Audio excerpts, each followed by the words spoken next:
New Delhi, as experts in philanthropy, finance, technology, and global health scramble to predict what the divorce of Melinda and Bill Gates could mean for their industries. Others are wondering who will get their lakefront estate in the Seattle suburbs, which is valued at upward of $131 million. And will the public finally get a peek inside? The couple, worth an estimated $124 billion according to Forbes, announced their split in a joint statement posted to their social media profiles Monday. The Bill and Melinda Gates Foundation, of which they are co-chairs, said that nothing will change in its organizational structure. But their square-foot home on the shore of Lake Washington is another matter.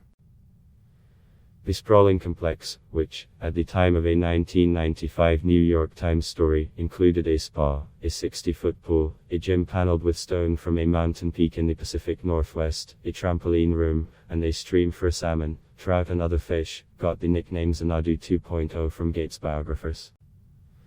Xanadu is the name of a large, lavish property that belongs to the tycoon at the heart of the film Citizen Kane.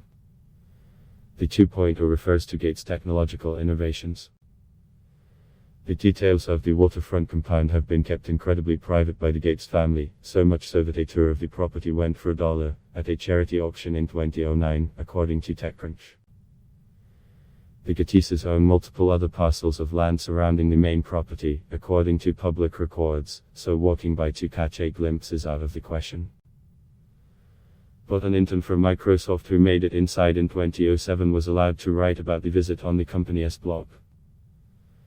According to his account, the house is built out of orangey wood and the sand on the beach is imported from Hawaii. The wood is Douglas fir, the origin of the sand unconfirmed. Going down Bill's driveway is like arriving at Jurassic Park, the intern wrote. The landscaping is just insane. Other known details about the house are that it was divided into pavilions that were terraced into a 170-foot hill and that it was designed by architects James Cutler and Peter Bolin. Bolin's firm later designed the famous Apple Cube at the company's store on Fifth Avenue in New York. And Melinda Gates once said that the mansion caused her to have a mini sort of personal crisis. Bill Gates was already working on his dream home before marrying Melinda Gates in 1994. But construction was halted when she arrived on the scene. The place was a bachelor's dream and a bride's nightmare, according to a 2008 profile of Melinda Gates in Fortune magazine, with enough software and high-tech displays to make a newlywed feel as though she were living inside a video game. A decade later, Melinda Gates was similarly grim. Just to be clear, the house was being built before I came on the scene, she said in a 2019 New York Times interview. But I take responsibility for it. After 6 months of discussions about whether the entire project should be scrapped, Melinda Gates decided to influence further construction by incorporating her preferences and insisted on making the place a home for a family and not a lone tech wizard.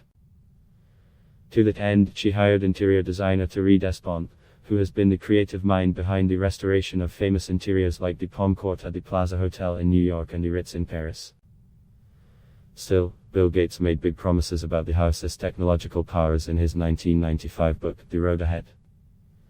He described his vision of a smart home where guests would be given badges that would communicate with sensors around the house. As they moved through the rooms, lights would dim or brighten, music would play and the temperature would automatically adjust to their preference. It is not clear whether these plans panned out.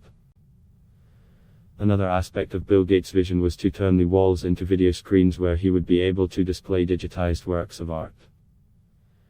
As the house was being built, Gates began to purchase the electronic rights to world-famous pieces from museums like the National Gallery in London through a company called Interactive Home Systems. These acquisitions were part of an entrepreneurial experiment. Gates imagined that in the future, other people would be able to decorate their homes with digitized artworks just like he was attempting to do. His vision didn't come to fruition. Interactive Home Systems became Corbis, a rich photography archive, which later sold its image and licensing division to a Chinese company. Perhaps Gates may now recommit himself to designing and building a smart house, though that may not be a challenging project for him today, now that connected devices are everywhere. Because despite the changes she made to the couple's home, Melinda Gates recently expressed misgivings about continuing to live there. "We want to have that house forever," she told The Times in 2019. I'm actually really looking forward to the day that Bill and I live in a square foot house. I'd block test why.